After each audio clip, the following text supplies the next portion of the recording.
napakagandang spot nito.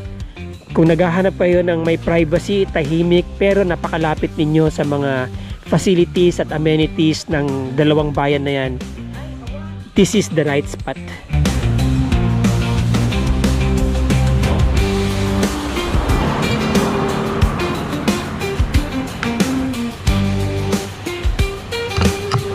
Sarap ng sinigang nila dito, panalo. Malambot ang karne. Ayan, oh. Anyway, bago ako pumunta doon sa area kung saan ako mag-vlog ng property, may nakainan akong isang lugar dito sa Nagbunga. Naghahanap kasi ako ng makakainan, ano. Ito lang naman isang social awareness, ano, para sa ating mga kumakain, lalo-lalo na sa mga karinderya, di ba? Ang advantage kasi kapag kumain kasi isang karinderya, syempre darating ka gutom. Tuturo mo na lang yung pagkain mo, serve na kagad sa'yo, kakain ka na, diba? So, kumbaga, lahat ng nagugutom nagmamadaling kumain. Tatang Ken Inang Kainan, Goto Mami. Dito sila sa may National Highway. Paglagpas nyo po ng hospital, maraming kainan dyan, ano? Then bago kayo dumating ng boundary ng Castillejos, yan, ito yung Frankie's, makikita nyo, Frankie's Resort. Merong kainan dito. Masarap ang kanilang foods, ha, in fairness. Meron silang istante na may salamin, ano? Oo. Importante po yan kasi alam nyo, kapag walang cover yung pagkain at may mga nagtatanong, hindi po naiiwasan na, you know, sa totoo lang, ha, tumatalsik yung laway dun sa food, diba? Kaya napaka-importante po nito. You cannot compromise your health, diba? Importante pa rin yung ating kalusugan. Alright, so yun lang naman. Masarap yung food nila dito, promise. Ano, hanapin nyo lang yan. Pag nakita nyo yan, yan, stop over lang kayo dito. Maluwag ang parking space nila sa loob. There you go, diba? Tapos magandang dining area. Sakto lang ang presyo. Nandito po ako ngayon sa isang lugar kung saan meron tayong i-vlog na property, no? Napakaganda ng property na to para sa mga naghahanap ng isang tahimik na lugar, tahimik na bahay, ano po, na matitirahan, malayo sa maiingay ng mga sasakyan. Napakaano po ito, napakagandang property, very ideal for residential, no? Tahimik na residential area. Alright, ito po ang main thoroughfare. Actually, itong kalsada na to, marami pong tagusan yan. Pwede kayong tumagos ng San Marcelino, tagusan ng Palengke, ano kuya? Pwede. Pwede kayong tumagos ng Castillejos. Yan, mga inner roads po yan, ano?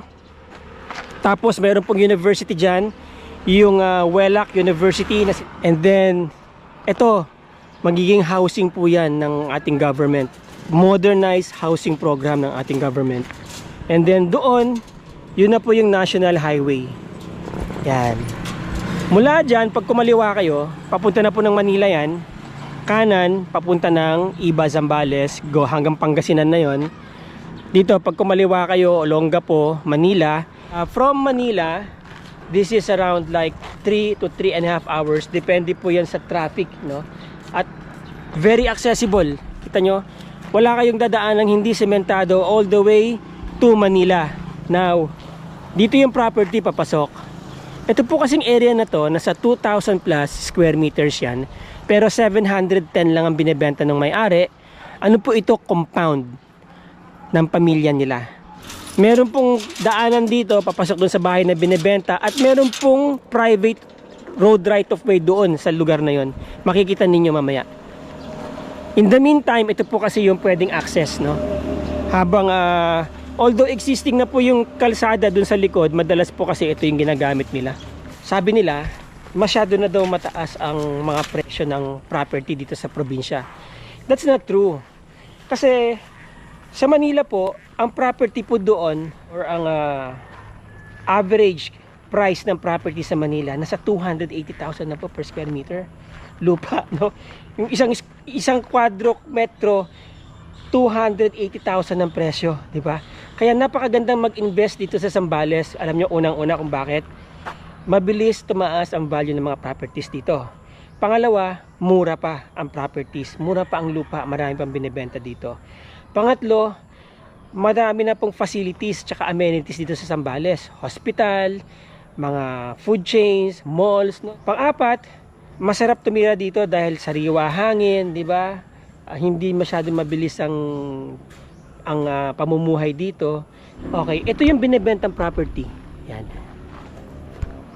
Mula dito, saan po yung muhon? Ito, ano? Okay, mula dito, yung muhon, ito po. Yun, yung muhon, ako nakikita nyo, ayun, mula dyan, hanggang dun, meron kang isang mangga na pumasok, nasa 20 meters, tapos dito, nasa 35 meters ang haba. Yan. Ngayon, ito pong bahay na to, sabi sa akin ni Sir kanina, ay nakadesign yan ng may second floor.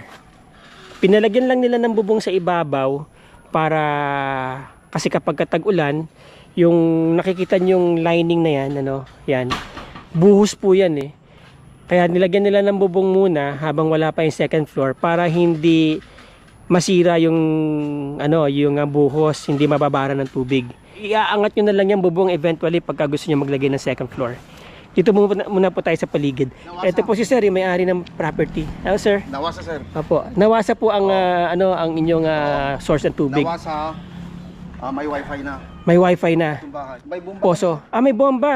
Oo, may puso. Ano tawag yan? Deep well. Deep well. May deep well. Oh, okay. Ano itong mga mangga ninyo? Kinalabaw? Kinalabaw yun, sir. Yung isa. Okay ah. Tapos ito, Pico, Pico. Indian Mingo ito. Indian naman. Meron kayong tatlong klaseng varieties ng mangga pag nagkataon. Property kasi 710 square meters. Napakaganda pa maglagay ng mga garden dito kung anong gusto nyo ilagay. Maglagay kayo ng puno ng rambutan, puno ng lansones, ano. Tanim-tanim kayo, napakaganda. Napakatahimik pa, ang layo nyo dun sa kalsada. Dito merong right of way. Ayan. Maluwag pa po dito sa likod, Pinutol nyo po yung mga sanga para ano, Para hindi maano tong bahay. para hindi Kasi masira. umuulan, kailangan putulin na dahil na nadadaganan. Nadadaganan, oo. Tama yun, opo. Oo. Ito hindi nyo na rin pinatanggal, mabuti naman. At hindi na, Hindi namin tinatanggal yan para Hindi. parang maganda pang lagyan ng kung ano-ano yan dyan eh. Oo. Opo.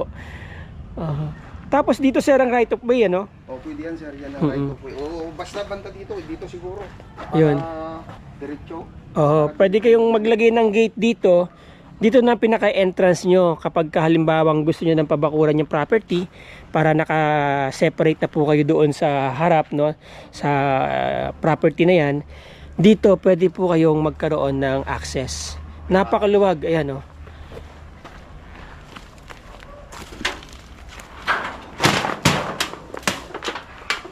Ayan. 'Di ba? Kasya po sa sasakyan. Ito, pwede naman tanggalin yung puno na yan, ano, kung halimbawang kailangan ng i-utilize tong kalsada na to. Ito na po yung magiging access road ninyo. Papunta dito sa, ang tumbok po nito, yung kalsada na tinignan natin kanina. Maluwag, Ayan,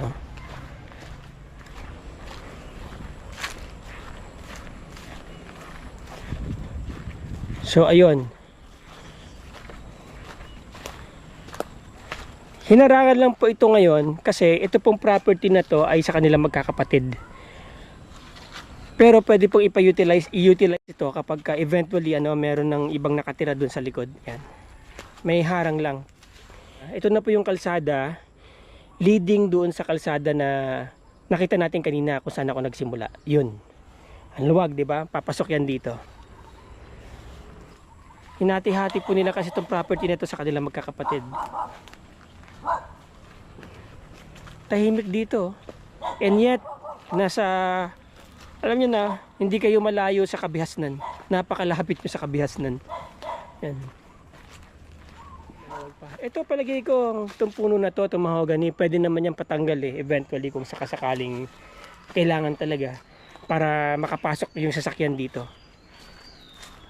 Yan.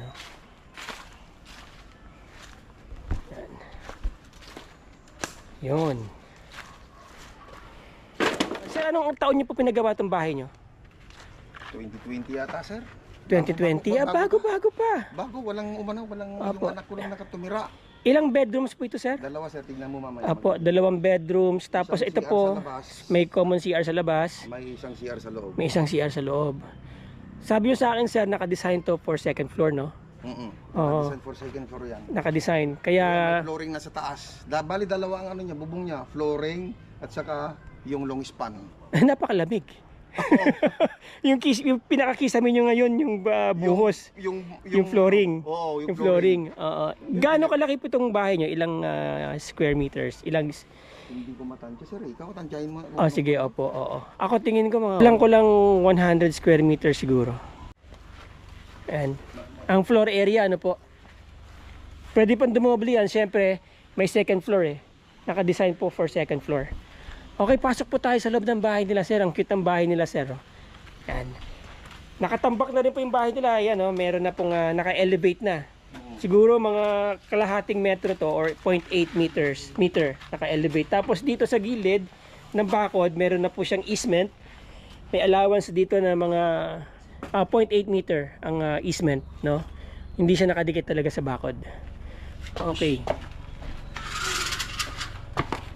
Naka-tile siya ng 90 by 90. Dalawa ang access, no? Solid ng pintuan, no, mga boss. Oo, solid yan Oh, sir. solid. Sliding door. Kahoy yan. Mhm. Solid yan. Solid. Ano pong kahoy ito? Ang ganda. Yan, solid yan sa kahoy na tayo, di ba? Bawo. Mahogany?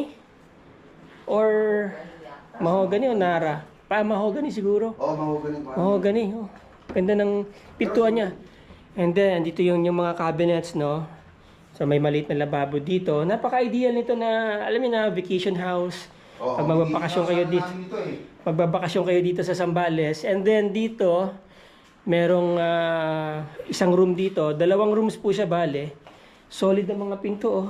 Magaganda, malalaki. Solid. Oo. Yan, tapos may isang kwarto dito. Okay.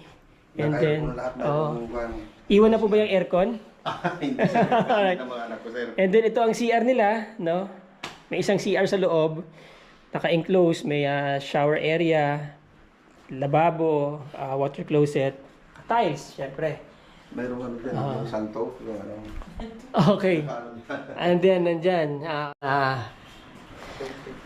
so ito yung living area. Oo, Yan. yung living area. Open design na, maliit lang syempre yung bahay pero maluwag tignan dahil naka-open plan siya.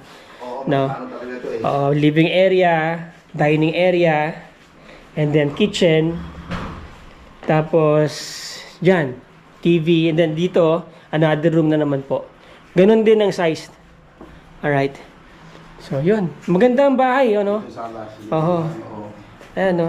Simpleng-simple lang, pero parang ang sarap tumira dito. Bakasyonan sana namin ito sir. Oh, bakasyonan nyo lang, oh.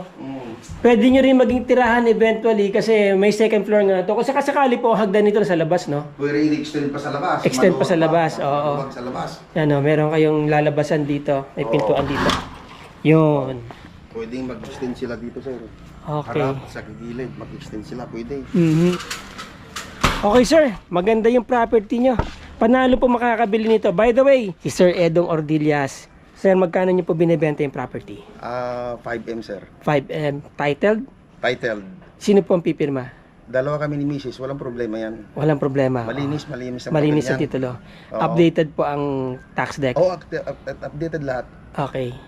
Sagad na po ba yung presyo ninyo na yun, sir? Eh, yan ang sinabi ni Mrs. sir eh. Okay. Anong transfer po?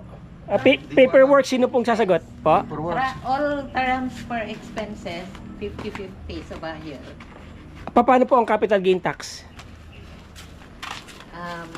Pag-usapan na lang. Pag-usapan na lang. O yan, 50. si Madam, sabi ni Madam. Rumor na namin ama.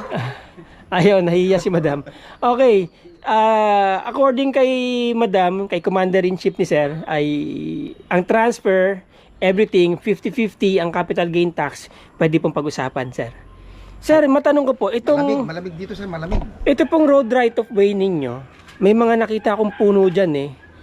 Pwede po bang patanggal yung kung sakasakali Pwede, na sir. i-utilize? Oo, tatanggalin yung lahat. Sir, binabaha ba dito? Ay, wala sir. Walang baha dito? Walang baha.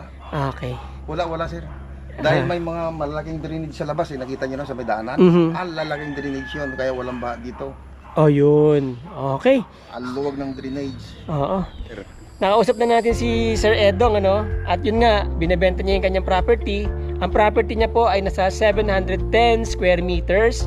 Title po Title. yan, malinis na malinis po ang title niyan. Residence ng yung lugar. Residence, Residen- hindi yung ano sir na Agricultural. Hindi agricultural. Residential area. Residential area talaga. Yun ang nakadeclare po sa inyong titulo. Opo. Ayun, yun. Tapos binebenta niya po ng 5 million itong property na to. Opo. Okay na po yung presyo na yun mga ma'am, mga sir. At saka yung bahay na lang to sir, halos milyon din yung ano ko itong Oo, bahay. million din ang ginastos niya dito Oo, sa bahay. oo. Okay. Yun nga, napakalapit sa hospital. 5 minutes. Wala pang 5 minutes, nasa hospital na kayo. Wala pang another 10 minutes, nasa bayan na po kayo ng Castillejos. Another 10 minutes, nasa bayan kayo ng San Marcelino. So napakalapit po nito sa dalawang bayan. San Marcelino may mga Jollibee doon. 7-Eleven doon, may 7-Eleven dito. Yung Alphamart. May Alpha Mart na dyan, malapit. May gasoline station na Sa may malapit. hospital harap niya, Save More. Save More. Oo. O, di ba? So, kaya talagang napaka-ideal po, napaka-ganda ng lokasyon ng property na to. Okay, mga ma'am, mga sir, kung interesado po kayo dito sa property na to, syempre, kontakin nyo po ako. Nandyan po yung aking mga contact details. Ano po? Makakausap nyo si sir. Promise po yan. Okay? Maraming salamat po sa inyong oras, mga ma'am, mga sir. Thank you at sana na i-present ko po na maayos itong property ni Sir Edong. At till the next video. Ciao! Thank you sir.